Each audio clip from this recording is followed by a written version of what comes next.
বন্ধুরা, আজ আমরা যাচ্ছি বড় মাসিদের গৃহপ্রবেশে। অলরেডি আমরা পৌঁছে গেছি। এখানে সবাই আমাদের অনেক আগেই পৌঁছে গেছে, আমরা সব থেকে লেট।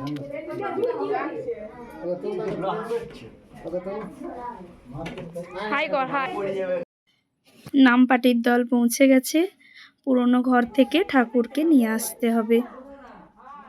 এখানটায় পুজো হবে, তারই আয়োজন চলছে। এখানে চলছে রান্না।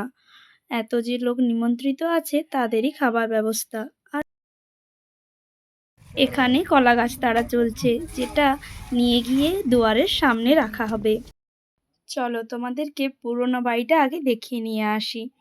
এই ছিল মাসির পুরনো বাড়ি। খুবই খারাপ অবস্থা, একটাই ছোট্ট রুম আর সামনে ছোট মতো একটা জায়গা। এই যে সামনে দেখতে পাচ্ছ খাট রাখা রয়েছে। এই ছোট জায়গাটা সামনে একটা ছোট্ট রুম, যার ভিতর রয়েছে একটা তক্তা আর জিনিসে ভরা। বন্ধুরা, আমরা এখন এই ঘর থেকে যাচ্ছি সেই ঘরে। আমরা এখন রয়েছি তিনজন, আর একটা পুচকু আছে, পুচকুকে দেখা যায়নি। যাই হোক, তোমার সে ঘর নিয়ে যাচ্ছে চেপে, অত টাইম নাই হেঁটে যাওয়ার।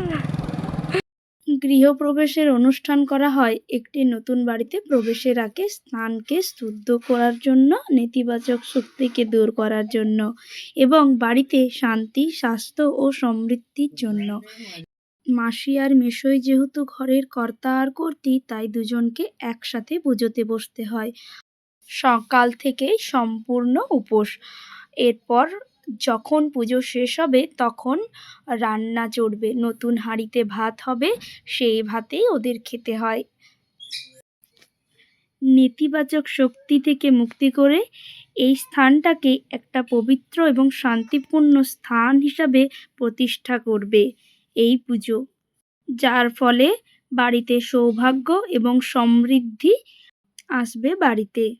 গৃহপ্রবেশের সময় দেবদেবীর পূজা করা হয়, বিশেষ করে প্রভু গণেশের কাছে প্রার্থনার মাধ্যমে সকল বাধা দূর করে জীবনের সফলতার জন্য আশীর্বাদ চাওয়া হয়।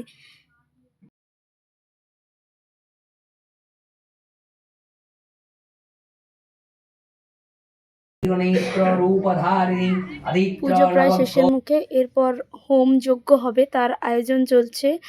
আর এদিকে হোম যজ্ঞ শুরু হলেই খাওয়ানো শুরু হবে। অনেকটাই দেরি হয়ে গেছে, প্রায় বিকেল 3:30 মতো বাজে। হোমযজ্ঞ বিভিন্ন অনুষ্ঠানেই করা হয়ে থাকে, যেমন বিবাহ, গৃহপ্রবেশ বা অন্যান্য গুরুত্বপূর্ণ অনুষ্ঠানে করা হয়ে থাকে। যজ্ঞ হলো একটা প্রাচীন বৈদিক প্রথা, যা যুগ যুগ ধরেই পালিত হয়ে আসছে এবং এটা একটা গুরুত্বপূর্ণ অংশ পুজোর। বিশ্বাস করা হয় যে যজ্ঞের ধোঁয়া এবং এতে ব্যবহৃত উপাদানের সুবাস পরিবেশকে শুদ্ধ করে তোলে। যজ্ঞ ঈশ্বরের কাছে প্রার্থনা পৌঁছে দেওয়ার একটি মাধ্যম হিসাবে কাজ করে। মন্ত্র ও নৈবেদ্যের মাধ্যমে যা নিবেদন করা হয় তা পবিত্র অগ্নি দ্বারা সরাসরি ঈশ্বরের কাছে পৌঁছে যায় বলেই বিশ্বাস। অগ্নিতে বিভিন্ন উপাদান যেমন শস্য, ঘি, ধূপ ইত্যাদি অর্পণ করা হয়। যজ্ঞ শুরু হওয়ার পরে খাওয়ানো শুরু হয়ে গেছে। যজ্ঞ ইতিমধ্যে শেষ। এরপর মাসিকে দুধ উতলাতে হবে। আগুন জ্বালিয়ে নতুন উনুনে দুধ উতলানোর মাধ্যমেই মাসির পরিবারে ধন সম্পদ, সুখ, শান্তি এই দুধের মতোই উতলে পড়বে। দুধটা গরম হয়ে গেছে, এরপর একটু পরেই হয়তো উতলেও যাবে। এই যে যেমন দুধটা উপচে পড়ছে, এরকমই মাসির সংসারও সুখ শান্তি উছলে পড়বে। আর যে হাঁড়িটা একটু আগে দেখালাম, ওই হাঁড়িতে যে ভাতটা হচ্ছে ওটাই মাসি আর মেসো আজ খাবে।